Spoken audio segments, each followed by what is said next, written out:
আজকে মাননীয় হাইকোর্টের শরণাপন্ন আমরা হয়েছি যে এই যে গত 15.5 বছরে যে লক্ষ কোটি টাকার তারা প্রকল্পগুলো করেছে, এর ভিতরে কত কারাপশন হয়েছে এটা রিলেটেড সবচেয়ে বড় প্রকল্প যেটা ছিল রূপপুর নিউক্লিয়ার পাওয়ার প্ল্যান্ট, সেই রূপপুর নিউক্লিয়ার পাওয়ার প্ল্যান্টের এই প্রকল্পের বিরুদ্ধে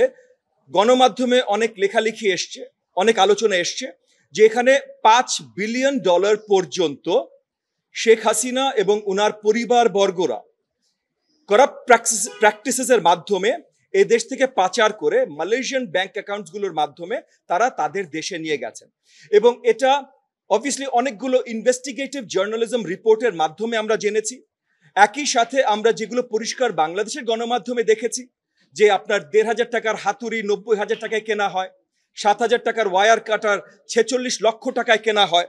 এগুলো আমাদের কাছে পরিষ্কার করে দেয় যে নিশ্চয়ই যেই ধরনের কারাপশনের কথা বলা হয়েছে এবং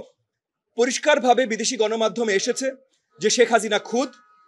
উনার ছেলে জনাব সজীব ওয়াজেদ জয়, উনার বোন শেখ রেহানা এবং উনার বোনের কন্যা যিনি এখন যুক্তরাষ্ট্রের এমপি পদে আছেন, যুক্তরাজ্যের এমপি পদে আছেন টিউলিপ সিদ্দিকী, ইনাদের 4 জনের নাম বারবার করে এসেছে যে টিউলিপ সিদ্দিকীর সহযোগিতায় জনাব সজীব ওয়াজেদ জয় এবং শেখ রেহানার ব্যাংক অ্যাকাউন্টে এই $5 বিলিয়ন পাচার করা হয়েছে। এবং এই যেই রূপপুর পাওয়ার প্ল্যান্ট প্রজেক্ট থেকে এই $5 বিলিয়ন পাচার করা হয়েছে, এইটার টোটাল অ্যামাউন্ট বাংলাদেশি সরকারের যেটা বহন করতে হচ্ছে সেটা অলমোস্ট $13 বিলিয়ন। এবং এই যে 2400 মেগাওয়াটের যে দুটো ইউনিটের পাওয়ার প্ল্যান্ট 1200 মেগাওয়াটের, সেটার কস্ট তারা দেখিয়েছেন অলমোস্ট $13 বিলিয়ন।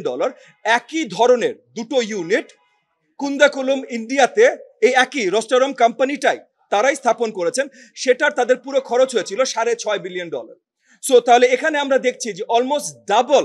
খরচ বাংলাদেশে তারা দেখিয়েছেন। তো এই জন্য আমরা মনে করি, আমরা বিশ্বাস করি যে বিদেশি গণমাধ্যমে যে রিপোর্টগুলো এসেছে যে $5 বিলিয়ন এখান থেকে চুরি হয়েছে, পাচার হয়েছে এবং করেছে শেখ হাসিনা এবং তার পরিবারবর্গ, সজীব ওয়াজেদ জয়, শেখ রেহানা এবং টিউলিপ সিদ্দিকী, এইটার সঠিক বিচার এবং তদন্ত চেয়ে সো অ্যান্টি কারাপশন কমিশন যেন এটা সঠিক তদন্ত করে এবং তদন্ত রিপোর্ট মহামান্য হাইকোর্টকে প্রেজেন্ট করে এবং সেটার প্রেক্ষিতে যেন মহামান্য হাইকোর্ট বিচার করতে পারেন, সেই রিলেটেড আজকে আমরা একটা রিট দায়ের করেছি।